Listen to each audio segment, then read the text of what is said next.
Армысыздар, құрметті достар. Жетістікке жеткізер 7 қадам вебинар семинарына қош келдіңіздер. Бұл семинардың соңында жетістікке жету үшін не істеу керек? Сізден не талап етіледі? Соның барлығын үйреніп шығасыздар. 1 сағат қана уақытыңызды аламыз, бірақ бұл 1 сағат былай қарағанда 1 жылға азық болады кемінде. Сонымен осы семинарды тамашалап көріп отырғандарыңыздың өзі бұл бірінші қадам. Не екенін түсіндірем.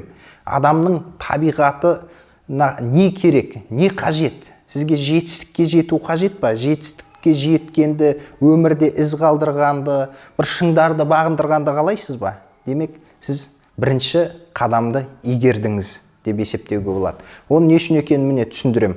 Маслоу деген мықты психолог өткен, сол кісі мынандай қажеттілік пирамидасын жасаған. Сызып көрсетейін, қажеттілік пирамидасы.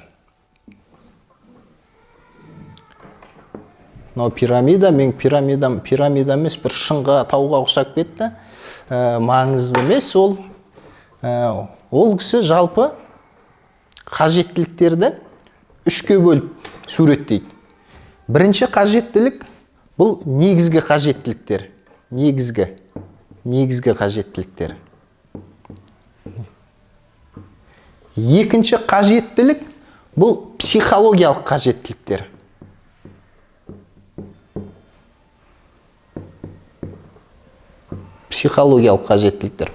Үшінші қажеттілік бұл өз потенциалын іске асыру қажеттілігі. Бәріміз өз потенциалымызды қалай іске асырамыз, өмірде із қалдырғымыз келеді, бір жетістікке жеткіміз келеді. Міне, осы қажеттілік осы. Демек, сіздер қазір мына қажеттілікті сезініп, осы вебинар, семинарды көріп отырсыздар. Бірінші қадам бұл жетістікке ұмтылыс. Ары қарай негізгі қажеттіліктерді мен түсіндіріп өтейін. Негізгі қажеттіліктерді Маслоу 2-ге бөледі. Біріншісі физиологиялық қажеттіліктер. Физиологиялық қажеттілік дегеніміз, біз өмір сүру үшін не керек бізге? Ауа керек. Ол ауа біз үшін ауадай қажет дейді ғой. Ауа нөмір бірінші қажеттілік. Біз ауа болмаса 3 минут қана өмір сүре алады екенбіз. Екінші қажеттілік бізге су керек. Су ішпесек, біз 3-ақ күн өмір сүре алады екенбіз. Үшінші қажеттілік ұйқы. 3 күн ұйықтамасаңыз, жындана бастайсыз. Міне көрдіңіз ғой. Ал 4-ші қажеттілік бұл тамақ. 3 апта адам нәр татпай жүре алады. Бірақ 3 аптадан кейін, бұл өмірде ол адамның жаны болмайды. Неге? Себебі 3 аптадан кейін қайтыс болады адам, тамақ ішпей жүрсе. Киім-кешек. Бұл да физиологиялық қажеттілікке қажет. Себебі біз киім киіп жүреміз. Қыздар шопингке барады. Қыздарға сұрасаңыздар, мәселен, жігіттер де қайда бар жатсыздар? Шопингке бар жатырмыз. Неге? Себебі физиологиялық қажеттілігімізді өтеуге. Апта сайын базарға бар тамақ аламыз. Не үшін? Себебі физиологиялық қажеттілігімізді өтеу мақсатында барамыз. Екіншісі қауіпсіздік. Қауіпсіздік қажеттілігі. Негізгі қажеттілікті 2-ке бөлді, физиологиялық, қауіпсіздікке қажеттілік. Барлығымызда қауіпсіз өмір сүргіміз келеді. Ешкім бізге қару кезеніп, оқ атқанын, болмаса бір жерде ұрып соққан қаламаймыз. Сондықтан қауіпсіздік қажеттілігі, мәселен, өте маңызды. Кезінде біз иттерді, жабай аң болған ғой, қасқыр сияқты. Иттерді неге қолға үйреттік? Себебі иттер бізді қорғады. Басқа малымызды қорғады. Көрдіңіз ғой, қауіпсіздік қажеттіліктер. Адамдар неге мемлекет құрды? Себебі олар күш біріктіріп сыртқы жаумен күресті. Осы жақында Томирис деген киноға бардым. Атыс шабыс, парсылармен соғысады. Не үшін? Себебі ол өзінің мемлекетін қорғады, жерін қорғады, адамдарын қорғады. Демек, қауіпсіздік қажеттілігі адамның табиғаты бар. Мемлекеттерді құруға алып келді. Мемлекет құрылған соң бізде қазір полиция бар, прокуратура бар, сот бар. Олар не үшін керек бізге? Олар біздің қауіпсіздікке деген қажеттілігімізді өтеп жатыр. Қауіпсіздікке деген қажеттілігімізді.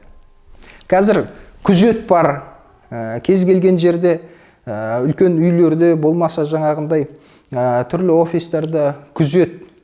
Неге? Себебі қауіпсіздікті қамтамасыз етеді. Камералар қойып тастаған қазір, сергек бар қалада. Не үшін? Себебі олар қауіпсіздігімізді, қажеттілігімізді қанағаттандырады. Міне, физиологиялық қажеттілік, қауіпсіздік қажеттілік, бұл негізгі қажеттілігіміз. Негізгі дегеніміз, демек, өмір сүру үшін осылар міндетті түрде керек. Бұл былайынша айтқанда, орысша айтқанда выживание. Өмір тірі қалу үшін, аман жүру үшін, өліп қалмас үшін осылар керек. Көрдіңіз ғой? Ал сапалы өмір сүру үшін сәл жоғарылаймыз. Психологиялық қажеттіліктер керек. Психологиялық қажеттіліктерді Маслоу мырза екіге бөледі. Ол сүйіспеншілік, махаббат десек те болады. Және ортаға деген қажеттілік. Сүйіспеншілікке алайық. Барлығымыз бізді жақсы көргенін қалаймыз. Адамдар бізді жақсы көргенін қалаймыз. Үйленеміз, жаңағы балашаға сүйеміз, міне. Соның барлығы осы жердегі қажеттіліктерде. Ұлт болып ұйысамыз. Біз Қазақстанда тұрамыз, біздің жеріміз кең байтақ, Атыраудан Алатауға дейінгі кең байтақ жерді жайлаған қазақ елі, міне. Сондай бір өзіңнің бір ұлттың мүшесі ретінде сезіну қандай бақыт, бір мақтанып айтасың. Неге? Себебі ортаға деген өзіңнің бір бөлігі, бір ортаның бір бөлігі болып сезінудің өзі үлкен қажеттілік. Ұжым мәселен. Бір мекемеде жұмыс жасасаңыз, сіз ұжымыңызбен мақтанасыз, мен мына жерде жұмыс жасаймын. Сол жұмысқа барғыңыз келеді. Бір азғантай демалыс алсаңыз, ұжымыңыз сағынып қаласыз. Неге? Себебі ортаға деген қажеттілік бар. Отбасы да сол біздің бір орта. Саяқ өмір сүргіміз келмейді. Бір әулеттің төңірегінде, бір отбасының төңірегінде, тіпті қазақылыққа салса, мәселен, ру тайпа болып бөлініп жатады. Оның барлығы міне ортаға деген адамның қажеттілігі. Достарымыз болады, өзіміздің ортамыз болады. Достастық, барлығы міне ортаға деген қажеттілік. Көрдіңіз ғой. Екінші, сосын құрмет. Психологиялық қажеттілік, міне жаңа айттық, сүйіспеншілік, ол құрмет. Біз мақтаған жақсы көреміз. Ой, жанымыз рахаттанады. Неге? Себебі мақтау деген құрметтің, былай қарағанда, вербалды көрініс, ауызбен айтатын. Ауызбен айту арқылы бізді сыйлайды адамдар. Сондықтан біз ол қажеттілікті өте жақсы бағалаймыз, мақтасын деп тұрамыз. Мектепте, мәселен, біздерге грамота береді, кішкентай кезімізден. Біз рахаттанып, жаңағындай сол грамотаны алып, үйге әкелеміз, іліп қоямыз, түрлі жарыстарға қатысамыз. Неге? Құрмет. Мемлекет тарапынан медальдар, ордендер беріп жатады. Неге? Құрмет міне. Адамның қажеттілігі құрмет. Сыйлағанның құлы адам. Сондықтан біреуді құрметтесеңіз, сіз оның қажеттілігін өтейсіз. Мәселен, құдаларды шақырып құрмет көрсетіп жатады. Сол құрмет көрсеткен кезде олардың құрметке деген қажеттілігін өтейсіз. Олар бір рахаттанып қалады, мәз мейрам болып қалады, бір жасап қалады. Себебі сіз оның құрметке деген қажеттілігін өтеп жатырсыз. Ең соңғы мынау шың, мынау қажеттілік пирамиданың табаны, мынау қажеттілік, психологиялық қажеттілік. Бұл пирамиданың бел ортасы. Осы жерде мен тағы тоқталып кетейінші. Осыдан бірнеше ай бұрын Қарақат Әбділдина шақырып, мен Хабар телеарнасында сұхбат бергем. Сонда ол кісі сұрайды, неге қазір психологиялық тренингтер көбейіп кетті, адамдардың бәрі психологқа барғыш деп. Неге? Себебі міне, психологиялық қажеттілігі адамдардың өтелмей жатыр. Адамдар бір ортаның мүшесі ретінде көп сезінуден қалды. Себебі адамдарда жұмыссыз адамдарда мәселен орта жоқ. Сонымен қатар қазір технология, бәрі телефонды қарап отырады, үйде отырған кезде де бір-бірімен сөйлеспейді. Көрдіңіз ба? Ол ортаны сезінбейді. Сүйіспеншілік, шынайы махаббат дегенде қазіргі заманда бір сатулы дүние сияқты. Біз әсіресе қазақтар эмоцияға өте жұрдай халық қой. Бір сүйетінімізді, жақсы көретінімізді көп білдірмейміз. Жақсы көрсек те, таң қалсақ та үндемей отырамыз да, біреу түсініп алатын сияқты. Сондықтан жақсы көретін адамдарыңызға күнде айтыңыз жақсы көрем деп. Мен өзім келіншегіме күнде айтам, мен сені жақсы көрем деп. Балдарыма күнде айтам, мен сені жақсы көрем деп. Көрдіңіз ба? Сондықтан бір-біріңіздің сүйіспеншілікке деген қажеттілігіңізді өтеп жүріңіздер. Құрмет, адам қазір қадір қасиетін білуден қалды. Сондықтан адамдар психологиялық қажеттілігі өтелмейді да, психологиялық тренингтерге көп барады. Егер мынау құрметке деген бір-біріңізді сыйлап, құрметтеп, оны көрсетіп жүрсеңіздер, бір-біріңізді жақсы көретіндеріңізді, өздеріңіздің бір орталарыңыздың бар екенін білдіріп жүретін болсаңыздар, сіздерге психологиялық тренингтің көп аса қажеті жоқ. Үшінші, бұл өзің жүзеге асыру, өмірде із қалдыру, жетістікке жету. Міне сіздер көріп отырсыздар осы семинарды. Себебі міне сіздердің осы қажеттіліктеріңіз бар өтелмей жатқан. Ойланасыздар, өмірде мен не істедім, не қалдырсам болады, қандай із қалдырсам болады. Әркім өмірге келген соң бір ат шыққанын қалайды. Ол әрине құрметке деген басқаға деген қажеттілік емес, бір шынында да өзінің бүкіл потенциалын, бар нәрсесін беріп кеткісі келеді. Енді мысал келтірейін осы жерде. Мына психологиялық қажеттілік, негізгі қажеттіліктер, бұлар өмірден алу. Физиологиялық қажеттілік па, тамақ біз аламыз, киім ба аламыз міне. Қауіпсіздік па, бізді бәрі қорғау керек. Ортама, біз бір ортада болуымыз керек. Сүйіспеншілік, бізді біреу жақсы көру керек. Құрмет па, біреу бізді мақтау керек, құрметтеу керек, грамота беру керек, медаль беру керек. Мұның барлығы міне алу, тек алу өмірден. Ал мынау, міне ең шың басында, бұл өмірге беру. Әбіш Кекілбаев ағамыздың биыл 80 жылдығы бір 6-5 классында жазған бір өлең қазір есіме түсіп тұр. Өмір деген жәрменке. Келдің екен, көріп кет. Өмір деген жәрменке, алдың екен, беріп кет. Міне. Сондықтан мынаның барлығы алу, мынау өмірге қайтадан алғаныңды беру. Маслоу айтады, мына осы жоғарыдағы жетістікке жеткен, демек өмірге берген адамдардың пайызы 2% болады екен. 2% болады екен. Неге 2%? Себебі адамдардың барлығында мынандай бір қате түсінік бар да. Мен өмірге беру үшін, демек өзімді дамыту үшін, жаңағы жетістікке жетуге ұмтылу үшін, бүкіл потенциалын жүзеге асыру үшін менде не жоқ? Менде киім жоқ, менде үй жоқ, мен қауіпсіз емеспін, менің өзімнің ортам жоқ, мені ешкім жақсы көрмейді, мені ешкім құрметтемейді. Көрдіңіз ба? Адамдар жалпы осының, мынандай қате түсінік, осының барлығын қанағаттандырған соң барып өзіңді жетілдірумен, өзіңді дамытумен айналысу керек. Сол арқылы өзіңнің міне берерің болу керек деп ойлайды. Ол негізі мүлде қате түсінік. Себебі мықты суретшілерді алыңыз, өмірде із қалдырған адамдарыңызды алыңызшы. Олар мыналарды ойлаған жоқ. Ақындар мәселен. Кеңес өкіметі кезінде қазірде енді үйсіз күйсіз жүрсе де өмірге беріп жүрді шығармаларын. Көрдіңіз ғой? Сондықтан егер сіз мына дүниелердің барлығын ойлап басыңызды қатырсаңыз, мына жерге жете алмай қаласыз. Ең бастысы міне мынадан бастау керек. Осыдан бастау керек. Егер осыдан бастасаңыз, сізге құрмет те келеді, сүйіспеншілік те келеді, ортаңыз қалыптасады, қауіпсіз боласыз, және бүкіл физиологиялық қажеттіліктеріңізді өтейсіз.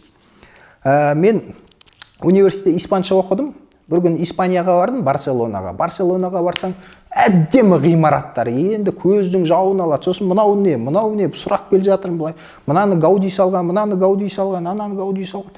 Мына Гауди деген керемет архитектор екен ғой деп, сосын жаңағы интернеттен тауып алып, оқыдым өмірін. Өмірі енді бір қараған кезде бір бейбақтың өмірі. Өмірінің соңында жаңағы жейтін тамақ таппай, тіпті көшеде кезбе болып жүріп, соңында машина қағып кетеді, оны жаңағындай мәйітханаға апарып тастайды, оны бірнеше айдан кейін тауып алады. Ойбай, мынау Гауди ғой, бүкіл Барселонаны салған адам ғой деп, не көрдіңіз ба? Ол кісі өмірді беру. Ол кісінің жағдайы да жақсы болмаған, қауіпсіз емес, егер көлік қағып кетіп жатса. Оны қаншалықты сүйген сүймегенін білмейміз. Егер құрмет көрсететін болса, ол сөйтіп жүрмес еді. Бірақ қазір Гауди бұл әлемдік деңгейге өзінің атын жазған, әлемдік архитектураға атын жазған адамдардың бірі. Міне, сондықтан егер осыны көздесеңіздер, сіз көріп отырсыз қазір, осыны көздеп отырсыз деп ойлаймын. Өзіңізді дамытып, жетістікке жетудің жолын іздеп талпынсаңыз, сіз міне осыны көздеп отырсыз. Демек, сіз мынау жетістікке жеткізер 7 қадамның бірінші қадамы, жетістікке ұмтылыс деген қадамын сіз орындап отырсыз. Екінші қадам бұл құндылық. Құндылықты айтар болсақ, құндылық деген сөз, мен шынында да біраз әдебиетті ақтардым, қазақ фольклорын қарадым. Құндылық деген қазақта сөз бар ма, құндылық деген? Бір ақын жазушыларымыз, жалпы өмірде жыраулар, сон құндылық туралы не айтқан екен деп мен таппадым. Қазақта құндылық деген жалпы сөз жоқ екен да. Жалпы ондай түсінік болған, құндылық деген түсінік болған. Бірақ ол бір жинақы бір сөзге жиналмаған. Құндылық деген ағылшынша value, орысша ценность, көрдіңіз ғой. Сондықтан, бірақ енді қазақта құндылық болмаған деп айта алмайсыз ғой. Қазақ сөздің қадірін білген, демек ол жаңағындай құнды. Мәселен, батырлар жырын қарасаңыз, мәселен, елді қорғайды, демек оның елі құнды, сондықтан ол жанын төкті. Батырлар жырында мәселен махаббат темасы бар, демек отбасы махаббатты құнды көрген. Міне, сондықтан құндылық дегеніміз бір сөзбен айтқан кезде сізге не құнды, өмірде не маңызды сол.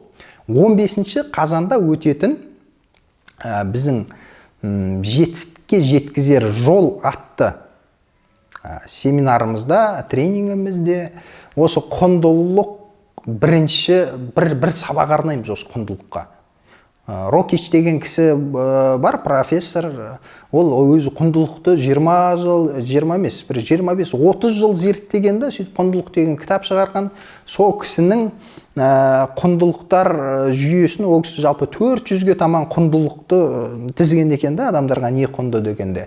Соны бөлген өмірлік құндылықтар және қолданбалы құндылықтар деп. Сол екі құндылықты сіздер тест тапсырып, өздеріңіздің құндылықтарыңызды айқындайсыздар. Дәл қазір сізден не құнды деп сұраса айтып бере аласыз ба?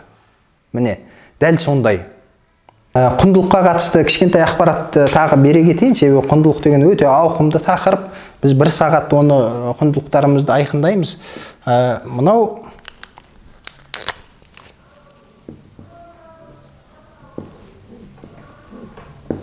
суретке жалпы ұқсайтын сияқты. Мынау орындық. Орындықтың 4 аяғы болады. Жалпы құндылықта кемінде 4-еу болу керек деп есептейміз. Неге? Себебі адамда бір құндылық болатын болса, демек ол адам бір аяқта үстелге отырғанда қисқалаңдап отыра алмайсың ғой, міне бүйтіп мазаланып отырасың. Сол сияқты қазіргі үлкен қоғамдағы біздің проблема, құндылықты көп түсінбейміз да.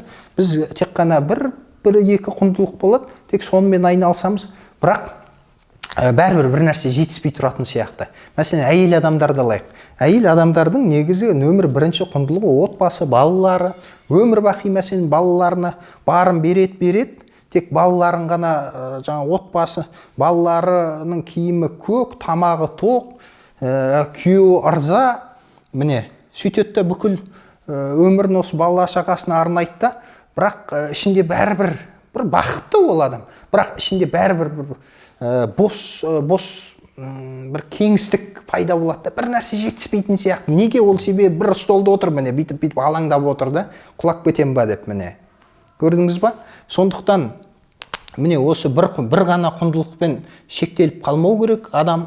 Айталық, денсаулықта құндылық қой, енді өміріміз құнды. Сондықтан денсаулықпен мүмкін екінші құндылық денсаулық болар, бұл басқа нәрселер болар. Денсаулыққа қатысты көп осы бір 2-3 адаммен пікір таласып қалдым. Ол кісі айтады, ауылда қандай денсаулығы, ешқандай спорт болмаған, ата-бабаларымыз кәдімгі өйтіп жүрген дейді. Шынында да олар сөйтіп жүрген. Неге? Себебі таңертең олар тұрады, суды алады, малды жайғарады, жаңағы сиырын сауады, жылқысын сауады деген сияқты, шөбін орады, атқа мінеді. Оның бәрі былай қарағанда спорт қой. Ол 1 сағат барып спорт залға бару емес, күні бойы спортпен айналысады, физикалық еңбекпен айналысады. Әлі қазір қаланың адамдар үйде отырады ғой, басқа қайда барады. Ең үлкен спорты, егер лифт болмаса, жаяу шығу мүмкін этаж үйге. Киіміңіз жуып беріп жатыр, су ағып тұр. Барлық жағдай былай қарағанда бар. Көп нәрсе, күніне 1-ақ рет тамақ істейтін боларсыз, оны түсте кешке бөліп жейсіз онда. Көрдіңіз бе, физикалық қимыл жоқ.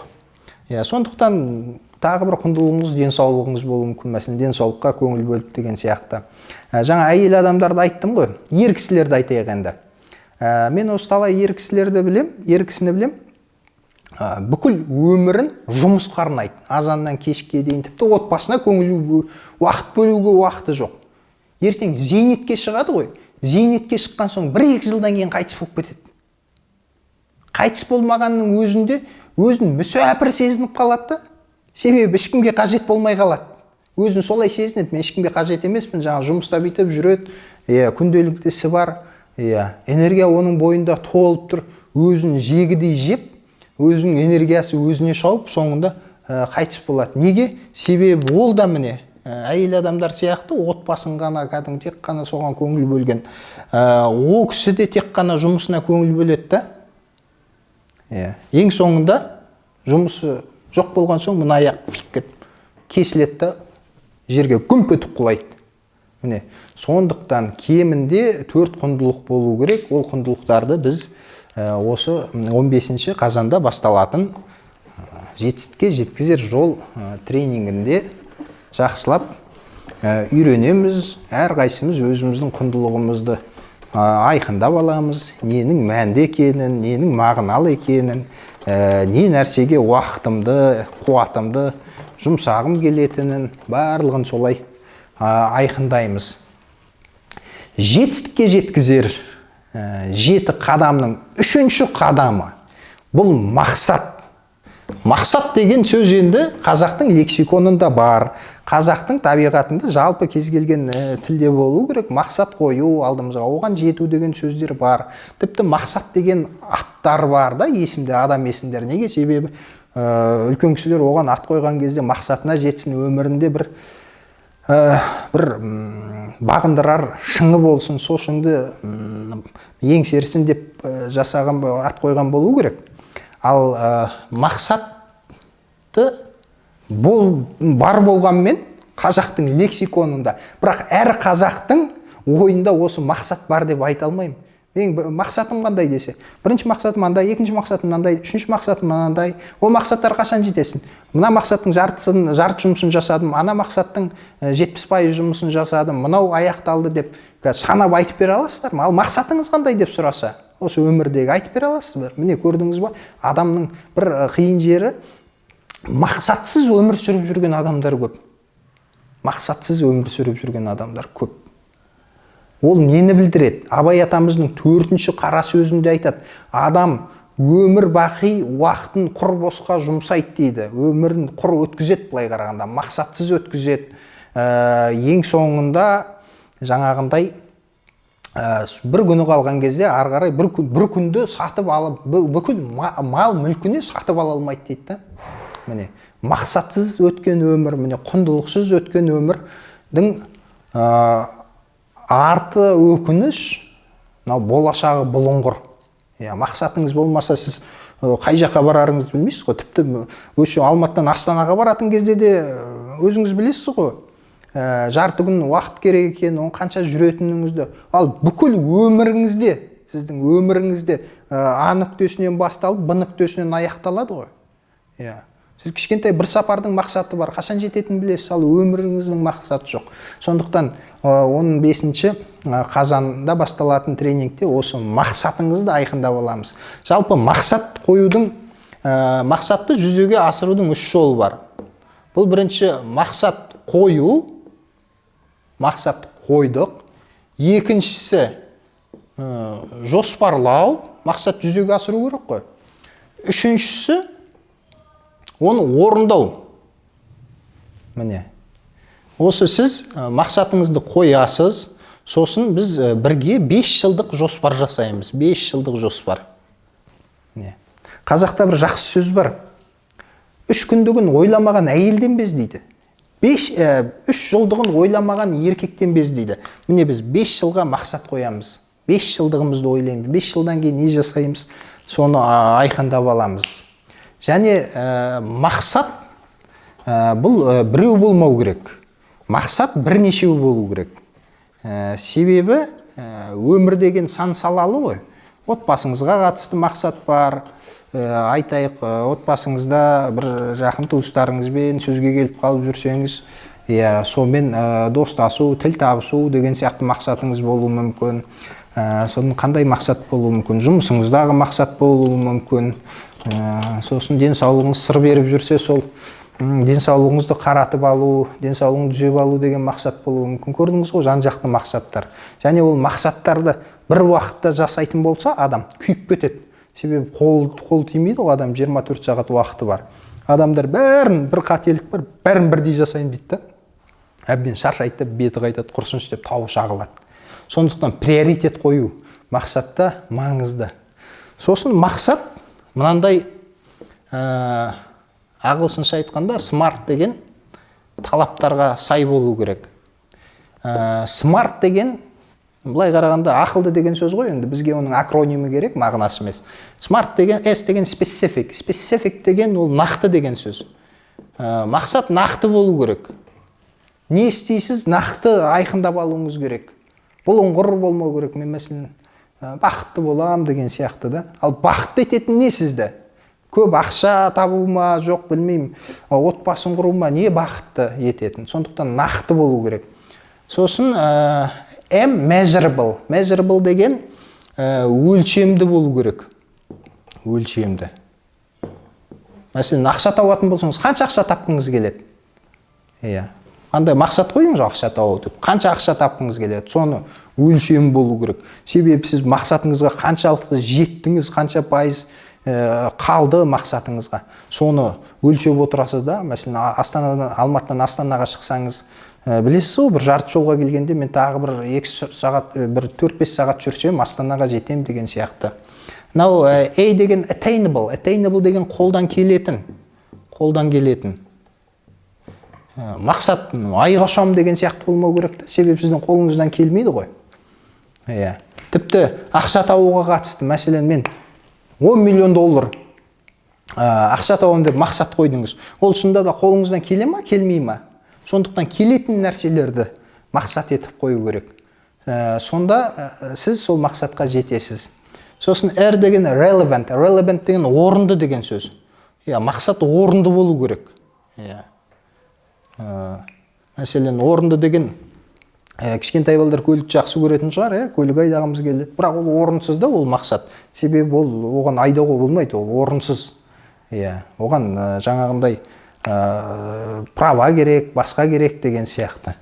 Сосын time bound дейді. Бұл мерзім. Әр мақсаттың мерзімі болу керек. Мерзімсіз мақсат емес. Мына мақсатты қанша ақша табасыз, қанша уақытқа жетесіз, сол мерзімі болу керек. Сонда сіз мерзімін қойған кезде мақсатқа жеттіңіз бе, жетпедіңіз бе біліп отырасыз. Көрдіңіз бе, осындай мақсаттарды біз бұғанда бір жарым сағаттай уақыт арнаймыз бұған. Жаңа жаттығулар бар түрлі. Өзіңіздің мақсатыңызды осы смарт талаптарына сәйкестендіресіз. Жетістікке жеткізер 7 қадамның 4-ші қадамы эмоциялық интеллект. Жалпы эмоциялық интеллект деген осы 80-ші жылдан бері қарай зерттеле бастады. Неге? Себебі бұрын жетістікке жетудің негізгі құралы білім деп келгенбіз ғой. Сосын бірақ білімді адамдардың бәрі жетістікке жетпейді. Мәселен, өзіңіздің сыныптастарыңыз болмаса, группаластарыңыз болуы мүмкін. Мықты білімді, жаңағындай тек қана 5-пен оқыған, бірақ өмірде қарасаңыз, сол 3-пен оқығандардың қол астында жұмыс жасауы мүмкін. Көрдіңіз ғой, сосын ғалымдар ойланды, тоқтаңыз дейді. Демек, жетістікке жетудің жолы тек құрал білім ғана емес, білімнен басқа бір нәрсе болуы мүмкін дейді. Ол не болуы мүмкін?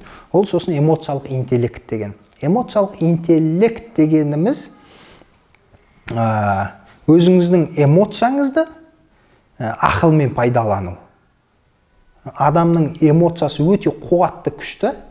Мәселен, бізге біреу ұрсатын болса, болмаса сынайтын болса, біз кәдімгі эмоциямен жарылып шығамыз да, көрдіңіз бе?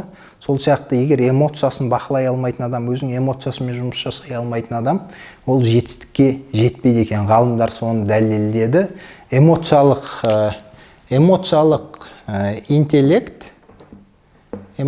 интеллект негізі 6-ға бөлінеді. 6. Ол сана сезім өте маңызды нәрсе. Сана сезім деген өзіңіздің сезіміңізді саналы түрде түсіну, есеп беру өзіңізге. Өзін өзі басқару. Біз адамдарға әдетте ісіне, жүріс-тұрысын бағалаған жақсы көреміз ғой. Мәселен, анау үйт алмайды, бүйт алмайды, бүйтіп жүрмей ма, өйтпей ма деп. Біз оның өзін басқаруын бағалаймыз да. Ал шынында да біз өзімізді басқара аламыз ба? Адам өзгенің жүріс-тұрысын, өзін ұстауын бағаламас бұрын өзін басқарып алу керек. Өзін басқара алған адам ешкімнің сыртынан сөз айтпайды, мәселен. Өзін жігерлендіру деген мотивация ғой. Осы көп сұрақтар бар. Мотивация жоқ, мен бір нәрсе істеуге мотивация жоқ. Біреу тыңдайын деп едім, мотивация беретін деп. Шынында да мотивацияны ешкім бермейді сізге. Даладан келетін нәрсе емес. Мотивация мынау іштен буырқанып шығатын дүние. Біз осы алдағы уақытта 2 ай бойы үйренетін тренингте осы мотивацияны біз өзіміздің ішімізден қалай аламыз. Ол іште жатқан бұлақ, біз соның көзін ашуымыз керек, ол бұлақтың мотивация алу үшін міне. Жалпы сосын әлеуметтік дағдылар. Әлеуметтік дағдылардың өте түрі көп, оның әрқайсысын жаңағындай талдаймыз. Әлеуметтік дағдылар деген сабақтың өзі бір сабақ болады. Бізге осы интеллектуалдық, эмоциялық интеллект 7 сабағы осыны өтеміз. Себебі ол жетістікке жеткізер бір өте маңызды қадамдардың бірі. Сосын қарым-қатынасты басқару. Біз әлеуметтік жаратылыспыз. Әлеуметтік жаратылыс деген демек біз адамдарсыз күн көре алмаймыз.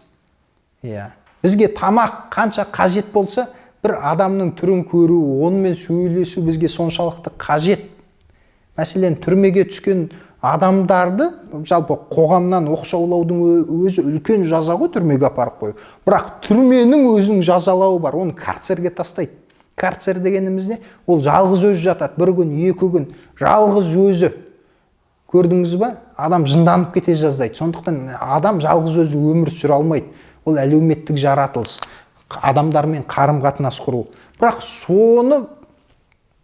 соны біз білмейміз ба, адамдармен қарым-қатынасты дұрыс құра алмаймыз. Өкпелейміз, сыртынан сөз айтамыз, былай қарағанда көп адамдармен де араласа алмаймыз. Адамдармен қарым-қатынас құру өте ол маңызды дүние.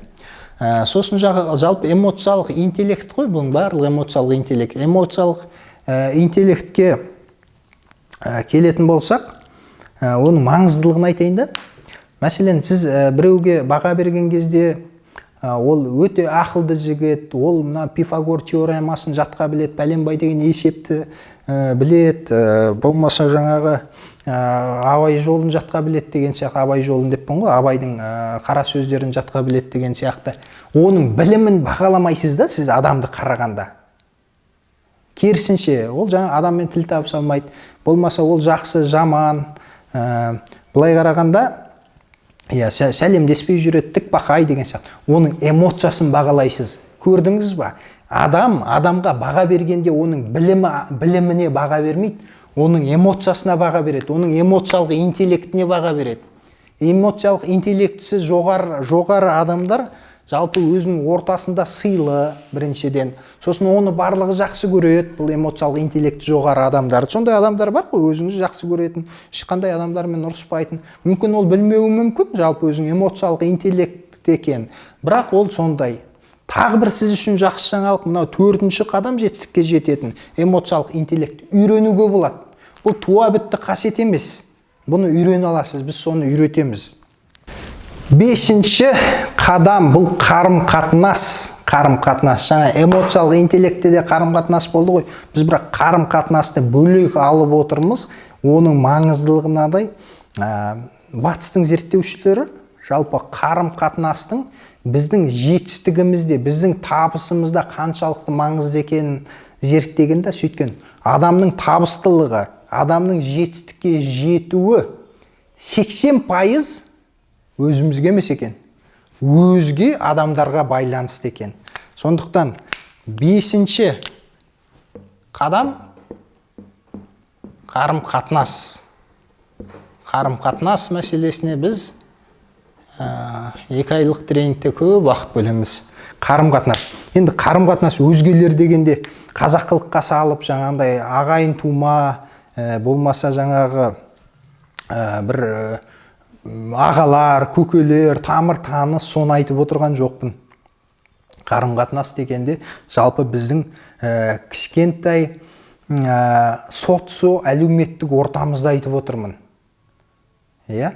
Мәселен, біздің өмірге келуіміздің өзі өзіміздің арқамыз емес қой, өзіміз түк қатысымыз жоқ қой өмірге келуге. Әке-шешеміздің арқасы.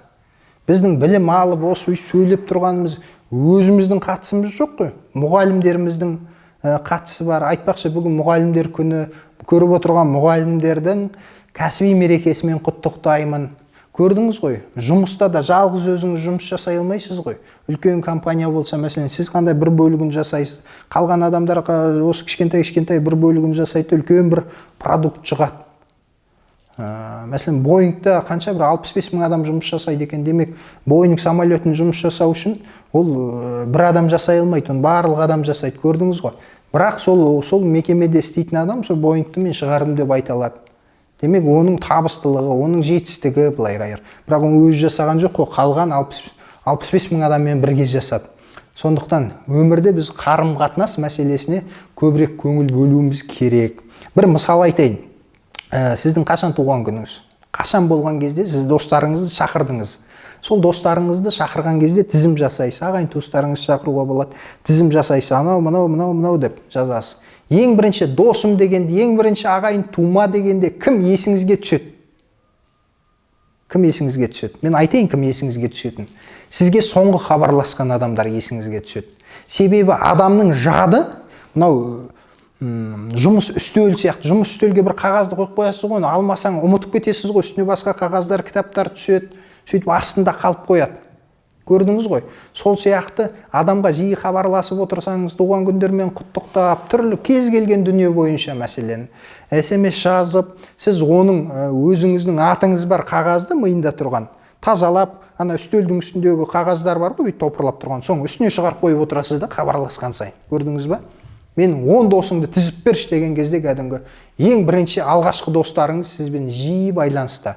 Көрдіңіз ғой? Сондықтан сіз өзіңіздің достарыңыздың ойындағы тізімде, ойындағы қағаздарда бір-бірінің үстінде тұрған бірінші тұрғыңыз келсе үнемі, сіз олармен жиі байланыста болуыңыз керек. Міне қарым-қатынас деген үлкен өнер, қарым-қатынас туралы қанша кітап жазылған, қанша зерттеулер бар.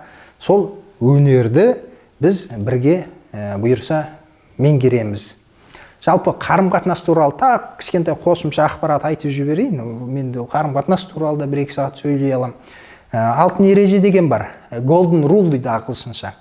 Сіз өзгелер сізге қалай қарайтынын қаласаңыз, сіз де соларға солай қараңыз дейді. Сіз адамның құрметтегенін қалайсыз ғой, қадір қасиетіңізді білгенін қалайсыз ғой. Демек, сіз де олардың қадір қасиетін біліңіз, сіз де оларды құрметтеңіз. Мен айтылатын ой осы.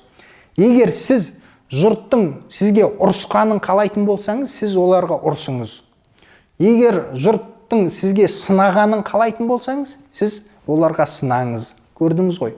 Қарым-қатынастағы мынау алтын ереже бұл айна сияқты. Айнаға өзіңізді қарап, бүйтіп шашыңызды тарасаңыз, айнадағы өзіңіздің бейнеңізде шашыңыз тарайды ғой. Сол сияқты біздің алдымыздағы, төңірегіміздегі адамдардың бәрі бір-бір айна. Өзіміз, оларға біз қалай қараймыз? Біз дәл сондай жауапты өзімізге қайтарамыз. Осы қарым-қатынастың бір 5 ережесін, 5 принципін, 5 ұстанымын айтып кетейін. Ол жаңа өзім айтып кеткен араласу, жиі байланыста болу, хабарласып тұру деген сияқты. Ал екіншісі бұл адалдық. Адалдық деген адамның бойындағы ең бір бағалайтын қасиеттерінің бірі. Бұл туралы зерттеу жүргізілген. 20 жыл зерттеген осы 5 құрлықтағы бір 15 мемлекеттің адамдарын 75 мың адам қатысқан. Сонда әлеуметтік сауалнама ғой, адамның небір қасиеттері бар. Бәрін бағалаған, қай қасиетті адамның бойындағы сіз қалайсыз, сізге ұнайды деген сияқты. Сонда бүкіл елдегі енді түрлі ұлт өкілдері, түрлі тілде сөйлейді, барлығы және адалдықты көрсеткен. Және 20 жыл бойы жүргізілген ғой. Биыл сұрады, келесі жыл сұрады, 5 жылдан кейін сұрады, 15 жылдан кейін, 20 жылдан кейін сұрады. Және адалдық деген үнемі бірінші орында тұрған екен. Сондықтан адал болу бұл қарым-қатынастағы бір басты қағидаттардың бірі. Үшіншісі, қарым-қатынастағы маңызды дүние бұл кешірімшілдік. Кімге ренжіп жүрсіз? Ойыңызға түсіріңізші, кімге ренжіп жүрсіз? Дәл қазір кешіңіз. Кешірімшілдік. Қарым-қатынасты дұрыстағыңыз келсе, бәрін кешіріңіз, барлығын ұмытыңыз. Адамға сіз қалай қарайсыз, ол сізге солай қарайды. Жалпы кешірмеудің, кек сақтаудың, бір іштегі бір ғыжылдың соңында өзіңізді жеп қоятынын медицина ғылымы дәлелдеді. Әртүрлі жаман ауруларға шалдығатын, жалпы аурушаңдыққа шалдығатын адамдардың бір қатары, енді көбі десек болады, бір қатар емес. Осындай ішінде бір ғыжылы болады екен да, сол ғыжылды алып тастаңыз, бәрін кешіңіз. Өмір деген керемет. Өмір деген керемет. Әр күнін, әр сәтін рахаттанып өмір сүріңіз. Қарым-қатынастың 4-ші қағидасы бұл құрмет. Құрмет деген бағана біздің қажеттіліктеріміз бар ғой. Сондықтан адамдар құрметтегеннің құлы, сыйлағанның құлы.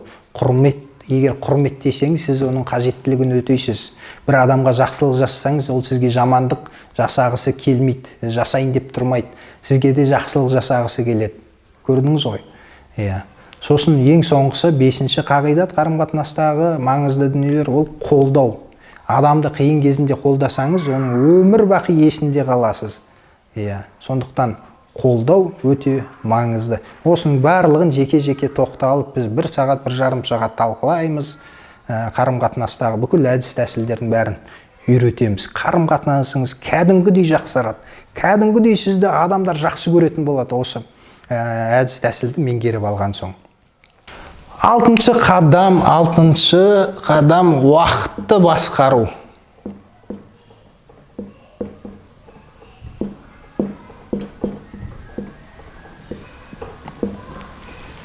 Уақытты басқару. Уақытты басқару дегеніміз бұл өмірді басқару. Уақытын бағалай алмаған адам өзінің өмірін бағалай алмайды. Адамдар ақшаны құнды көреді. Ақша үшін жұмыс жасайды. Былай қарағанда жұмыс жасағанда біз уақытымызды ақшамызға алмастырып аламыз да. Жоғары айлық алатын адамдар өзінің уақытын жоғары бағалайды. Төмен айлық алатын адамдар өзінің уақытын төмен бағалайды.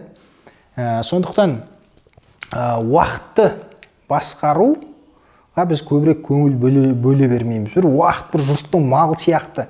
Қалай болса солай өткізуіміз мүмкін, бос жатуымыз мүмкін. Ол бірақ уақытты сізге қайтып келмейді ғой. Мәселен, ақшаны көбейтуге болады, азайтуға болады. Ал уақытты көбейте алмайсыз. Көрдіңіз ғой. Сондықтан уақыт біздің нөмір былай қарағанда енді өміріміз біздің басты құндылығымыз болатын болса, уақытта демек біздің басты құндылықтарымыздың бірі. Уақытты қалай жасаймыз? Уақытты қалай жақсылап басқарамыз? Біріншісі, жоспарлаймыз. Жоспарсыз уақытты басқару өте қиын, және есеп береміз. Есеп беру. Менің жазуларым өте ыңғайсыз, Қытайдың иероглиф сияқты болып кетіп жатыр, жазу ыңғайсыз. Ол үшін не істеу керек? Ол үшін күнде кешке қарай бір нәрсені әдетке айналдырыңыз. Ұйықтардың алдында ертең не жұмыс жасаймын, соны жоспарлап қағазға түзіп алыңыз. Ұйықтардың алдында. Сосын бүгін не істедіңіз, соған есеп беріңіз. Кешегі жоспарыңызды бүгін есеп беріңіз шығар. Неге жеттіңіз, өзіңіздің мақсатыңызды орындадыңыз ба, орындамадыңыз ба, соған байланысты жоспарыңызға түзетулер енгізесіз. Есеп беру жөнінде Абай атамыздың 15-ші қара сөзінде жақсы айтқан, күніне бір рет, кемінде жаңағындай аптасына бір рет, ең болмағанда айына бір рет өзіңе есеп беріп отыр деп. Міне, Абай атамыз не үшін айтқан? Себебі уақытты басқару, өзіңіздің өміріңізді тиімді өзіңізге және қоршаған ортаңызға, төңірегіңізге тиімді етіп пайдаланудың, басқарудың бір тәсілі бұл есеп беру. Міне. Жалпы осы уақытқа байланысты тағы Стивен Ковейдің өзі бөледі. Жалпы кез келген шаруаны, мәселен, кез келген дүниені жұмыс жасау үшін уақыт керек қой. Кез келген дүниені ол маңызды және шұғыл шаруаларға бөледі. Маңызды, шұғыл. Маңызды, шұғыл. Міне, маңызды шаруаларға біз көп уақыт бөлмейді екенбіз. Маңызды шаруаларға. Біз мынау өртеніп жатқан шұғыл шаруаларға, қауырт шаруаларға уақыт бөлеміз да, үнемі сосын бір өрт сөндіруші сияқтымыз. Мына шұғыл шаруалармен айналысқанның тиімділігі өте нашар. Мынау маңызды шаруа. Айталық, отбасы маңызды, жұмыс маңызды, өміріңіздің бөлігі. Біз мына шұғыл шаруалармен айналысамыз да, отбасымызға өте маңызды дүниеге көңіл бөлмей кетеміз. Ең соңында қайыр көрсететін, берекет тапсаңыз, міне осындай отбасы сияқты сондай бір маңызды дүниелер мен айналысқан. Ол маңызды дүниені қалай ажыратасыз? Оны жаңағы біз құндылықтарды үйренеміз ғой алғашқы сабақта. Сонда маңызды дүниелеріңізді ажыратасыз. 7-ші қадам. 7-ге де жеттік. 7-ші қадам көшбасшылық.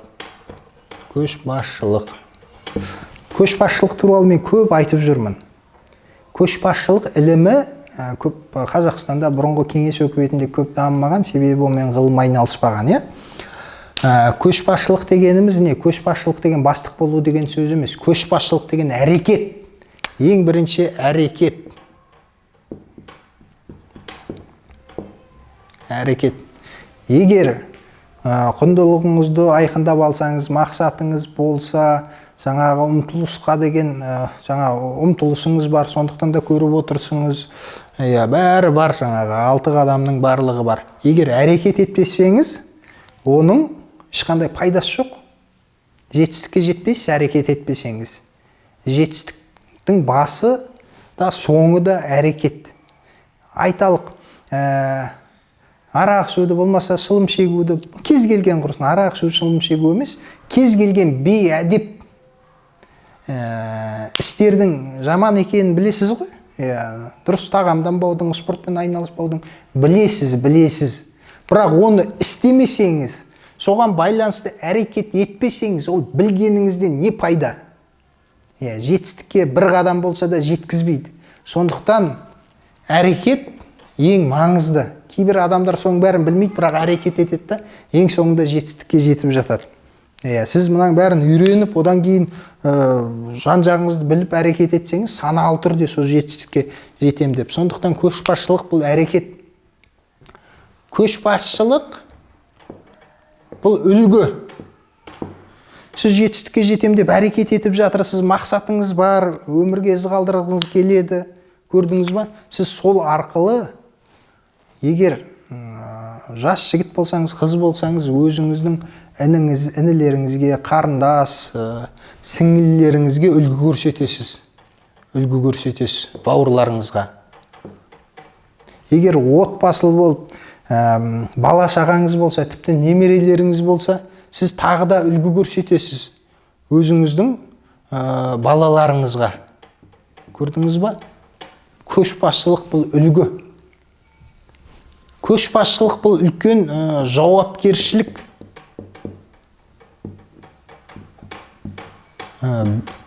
Біріншіден жетістікке жетем деп өзіңізге міндет алдыңыз ба? Бұл жауапкершілік үлкен. Жетістік. Екіншіден бұл үлгі. Үлкен жауапкершілік сіздің тағы да отбасыңыздың, ағайын тума, дос жаран, ұжымыңыздың, жаңа әріптестеріңіздің ортасында.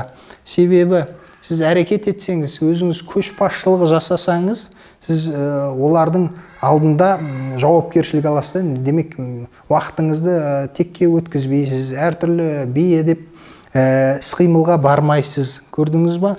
Бұл көшбасшылық әрекет, үлгі, жауапкершілік. Көшбасшылық деген lead деген сөз ғой, lead to lead, лидер. Лидер деген сөз жалпы ағылшынша сөз. Лидер деген. Оның етістігі to lead. Lead деген өзің бастау деген сөз. Өзіңді бастау, өзгелерді бастау, кез келген міне әрекет былай қараған кезде, әрекет етсеңіз, әрекеттің түбі берекет. 7-ші қадам көшбасшылық. Осы көшбасшылыққа байланысты біз осы көп деген нәрсені осы семинар тренингте үйренетін боламыз. Сонымен қорытынды жасайық. Жетістікке жеткізер 7 қадам. Бірінші, жетістікке деген ұмтылыс, ол сізде бар, себебі сіз көріп отырсыз. Демек, жетістікке жеткіңіз келеді, өмірде ізіңізді қалдырғыңыз келеді. Екінші қадам, мақсат. Нақты мақсат қою керек жетістікке жету үшін. Үшінші, құндылық. Өзіңіздің құндылықтарыңызды айқындап алуыңыз керек, себебі құндылықтарыңыз болмаса, мақсатқа жетуді ішкі мотивация да өте төмен болады. Сосын төртіншісі, эмоциялық интеллект. Эмоциялық интеллектке көп нәрселер кіреді. Бұл жерге адаммен қарым-қатынас, өзіңді басқару, түрлі сондай біліктер. Қарым-қатынас 5-ші, адамдармен қарым-қатынас ол өте маңызды, себебі адам табыстылығын 80% осы қарым-қатынасқа байланысты. Уақытты басқару, өміріңізді басқару. Адамға бірақ өмір береді ғой. Оған жетістікке жетесіз бе, жетпейсіз бе, өзіңізге байланысты. Өзіңізге байланысты дегеніміз өміріңізді басқаруға байланысты. Өміріңізді басқару деген бұл уақытты басқару. жетіншісі көшбасшылық. Мұның бәрін білгенмен әрекет етпесеңіз, көшбасшылық жасамасаңыз, өзіңіз бастамасаңыз, ешқандай одан пайда жоқ. Білгеннен пайда жоқ, әрекет болмаса. Міне осы 7 қадам, осыны сіздерге айта отырып, 15 қазанда басталатын 2 айлық тренингке қатысуға шақырамын. 2 ай бойы біз 16 сабақ үйренеміз. Мынау 7 қадамның әрқайсысын кәдімгі лупамен қарап, әрқайсысын зерттеп, тексеріп, бойымызға сіңіреміз. Оны сіңіріп қана қоймаймыз, өзіміз ғана үйреніп қана қоймаймыз, оны отбасымызға, бауырларымызға, ағайын тумалардың барлығына үйретеміз. Не үшін? Себебі адам тыңдаса 5% ақпарат қабылдайды екен. Оқитын болса 10% ақпарат қабылдайтын болады. Егер көретін болса 20%, сол көргенді, оқығанды, естігенді талқылайтын болса 50% ақпаратты қабылдайды екен.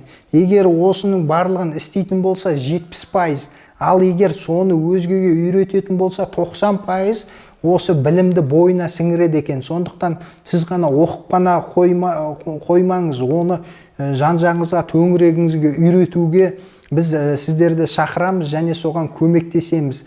5 жылдық жоспарыңызды жасап, мақсатыңызға жетесіз.